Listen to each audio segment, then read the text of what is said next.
I love coffee. And that's decaf. I don't need too much caffeine because I'm pretty healthy. I'm not bragging. I'm telling you the truth. I started taking B12 again last year. Good gravy. It hit me through my body, and I started running around doing stuff. So I don't, I can drink caffeine. It does make me have leg cramps. Hey, I didn't want to make a video talking about leg cramps and caffeine. No, I got a buyer for my car. Oh, and I'm clapping. I'm not a weird Karen. I'm clapping with joy because I need to sell my little boo. It's my little 2012 Nissan. I don't know if I did a video or not of the artwork that's on it, but I can always throw some pictures up. So it's a great little car. I bought that thing in 2020, and the man who had it before me bought it new, and he used it for a commuter car from one part of Virginia to another, and he took excellent care of it, and I appreciate that. He changed the oil, took care of everything it needed all the time. And when I got it, it had fairly new tires, so I haven't even had to change the tires. They're fine. But anyway, but the wipers don't work. I think I made a note about that one time. Now the control arm, it responds to high and low, but not off. But my left knee, because this car is a manual transmission, so my left knee kept saying, we don't want to push that clutch pedal in anymore. You're 68. You've been driving a clutch a long time. You don't have anything to prove. And so I said, okay, I get it. Let me sell it. I got to sell it. I got to sell it because I need a bigger car anyway. And so whatever I make today on the car, the young man offered me $1,000, and the car's got 250,000 miles on it, but she cranked right up. Like this morning, it had gotten down, I think, in the 20s, but the battery, the car, start right up. I drove it all around. I drive it with the wipers sticking up, so they go, whir. So I told that young man that when he texted me last night. And I haven't heard from him today. I'm still praying. Please, he promised me. So, anyway, people have lives, and I know things happen. So I ain't sweating no bullets over that. I'm having trouble with my eye here. Because the sunshine has a glare. Anyway, I love the sun. I love the sun. And I know I'm supposed to be looking right over here where my little camera spot is. So let me look at that. Maybe if I stay focused on that, I'll stop flipping my eyes around. I think that's just a habit. See, I did it again. Alright, so if I sell the car, I am driving. My roommate's father is still alive. His late mother passed about 10 years ago. Something like that. And so I'm driving her car, which is a Murano, a very nice car, because they take good care of their vehicles. And he's in his mid-90s, and I'm hoping that I'll be able to own that car. So that'll be nice. And then I want to take the auto train, go to Florida. Yes! I mean, I don't care that it's cold. I got plenty of clothes for cold weather. I grew up in Virginia, so we don't have crazy winters. We have spots in the winters. You know, if you live in Virginia, you know, it's mostly mild year-round, and it's never really that bad. Not really. I find that looking at myself is easier. Oh gosh, the bedroom looks awful back there. Let me close that. I make my bed religiously, but my roommate doesn't. And yes, we share the same bed, but we're not together. I made a body pillow, put it between us, because there's no sofa in this house. We need some money. I need some money. So I can't sleep in this chair. This is my little sitting chair. He's got Parkinson's, so he's not exactly like, you know, putting the move on me or anything like that. So the Lord knows I ain't doing nothing bad. So anyway, it's not that big of a deal when you're up in your 60s.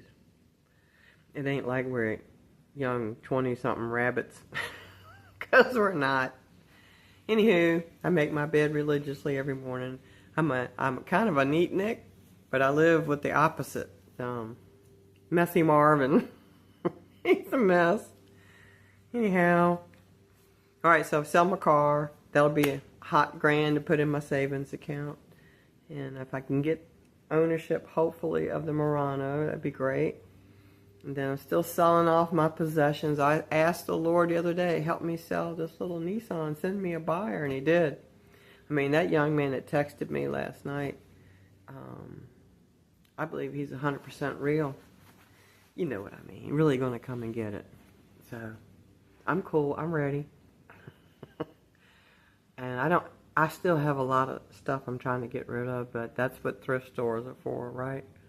And when it gets time down for me to go, I'm not going to put everything in storage, which I don't even want to do that. But if I have to, a whole lot of it's going to donations or wherever I can find somebody to take something. Like I've got this 1884 Singer treadle sewing machine, and it really is an 1884 because when I got it from my mom, my grandfather bought it in the 20s or 30s when probably during the Depression when people were struggling and they would just sell off things to make money. I'm sure that's what happened. And he probably bought it for my mom because she was learning how to sew, and she was about 9 years old when he got it. That makes it about the Depression because she was born in 24. Okay. So anyhow, it's been in the family all those years, and it's not a sentimental, nobody seems to have any sentimental attachment to it. It's a great machine, beautiful machine. The cabinet's got some spots on it, but you know. So I'm trying to appeal to someone who wants to be off-grid but wants to sew. And, you know, I'm not asking them $1 million for it. I got a little story I can tell them that goes with it, which is when I was a kid, and my grandmother had it in her house.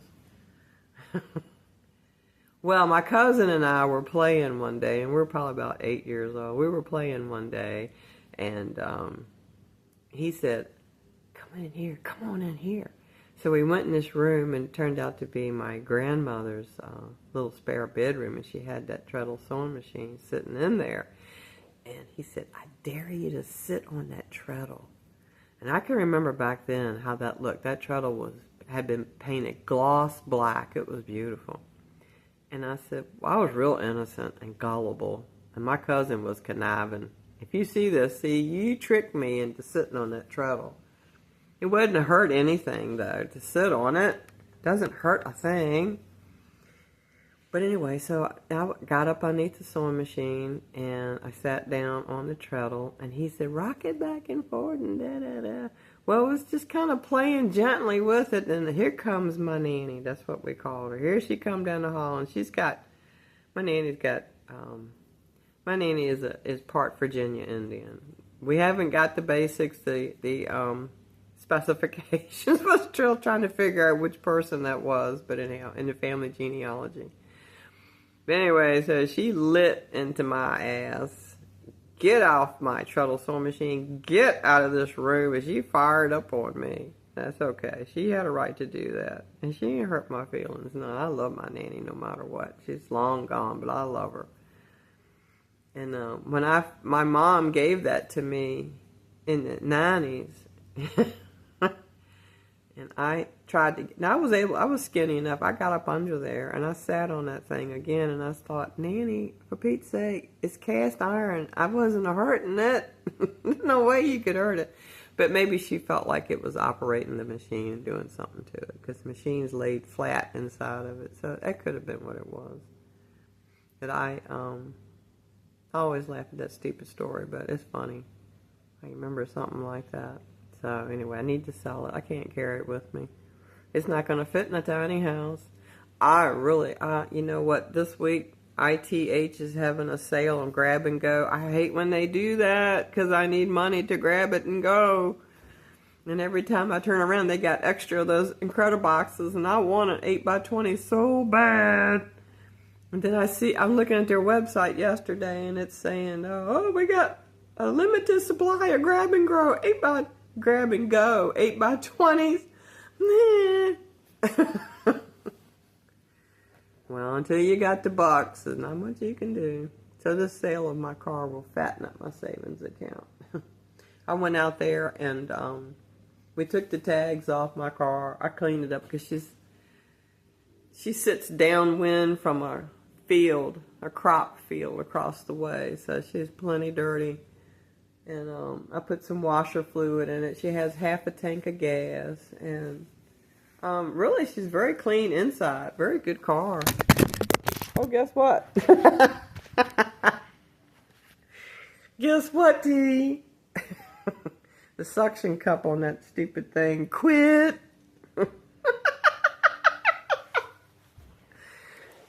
I mean, I need some professional equipment to do these videos. So funny. That is hilarious.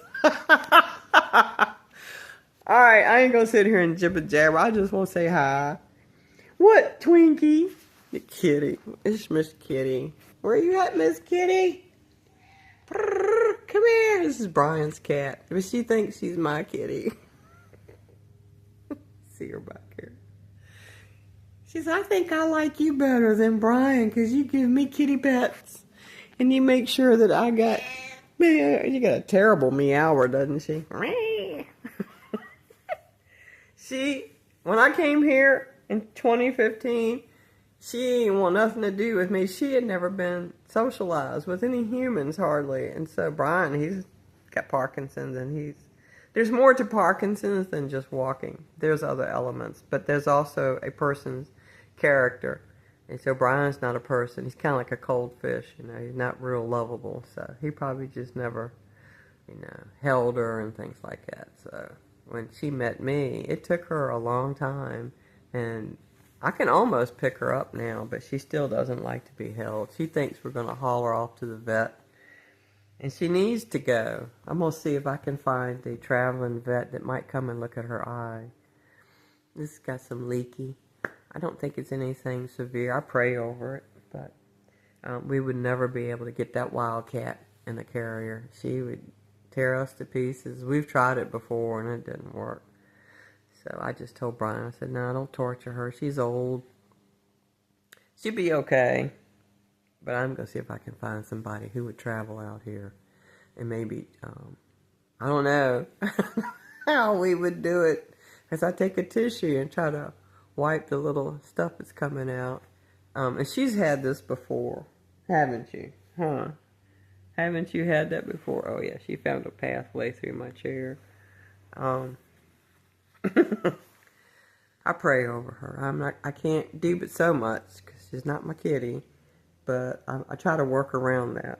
So maybe I can find a traveling vet out here in the sticks that might could come, and the veterinarian would have to know how to grab a hold of a wildcat and put some drops in her eyes.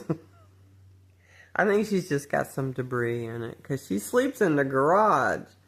But this past couple of days, since we've had this Arctic weather, she's moved in here with me and Brian. She's like, I don't want to. And I don't blame her. I got her all fixed up, got her a little bed and everything. So she likes to go out and sleep in the sun. So if it gets warmer, she'll probably go do that. But anywho, okay, we're just blabbing, blah, blah, blah. I hope this guy, please, Lord, let that man call me and say he's coming.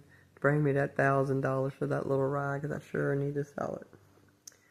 Thank you, Jesus. Y'all, you know what? It's Saturday. Have fun. Have a good day.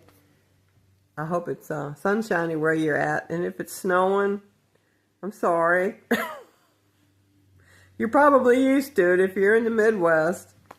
It's probably ain't nothing but a thing to you out there in the Midwest. I know it. When I lived in Denver, people who were from Denver were like, snow, so what? It snowed every day when I lived out there, except for summer. It did, every single day, and I was living in Aurora. Every morning we wake up to snow on the ground, fresh snow. So that was the first time I'd ever heard howling winds. I mean, I've been through hurricanes. Dang, that's hurting my arm. I've been through some hurricanes here in Virginia. You probably don't think that's possible, but because I'm not that far from the coast. But I'd never heard, like, the kind of howling winds you hear in a movie. Yeah. It was a big blizzard one night that came through in 1981 or early 82, probably in January 82. My bedroom window faced west. The snow was right into the window, and whoo, I've never heard wind like that here in Virginia. It was a trip. It was. I survived it, but I thought Colorado was beautiful, but there was nobody out there that was southern like me. So I had a hard time as a 22-year-old, or whatever age I was. I had a hard time connecting to Midwesterners, but I had some good friends. We just, I don't know. Being southern, it's just a thing. I don't know how to explain it. Look at this terrible video. Yeehaw! All right, go have a good Saturday. If you're down there in Florida where my relatives are, don't tell me I can't move to Florida. I've got people buried down there. So, I can. I will. But I'm not interested in a brand new house. Nope.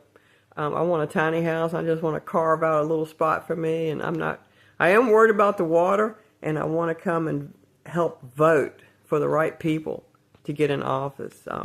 We've had some crappy politics change of the guard here in Virginia that's not good. But there's a reason why God allowed that. There's a reason. I'm sure he's going to bring those folks down or change their tune. He's going to do something.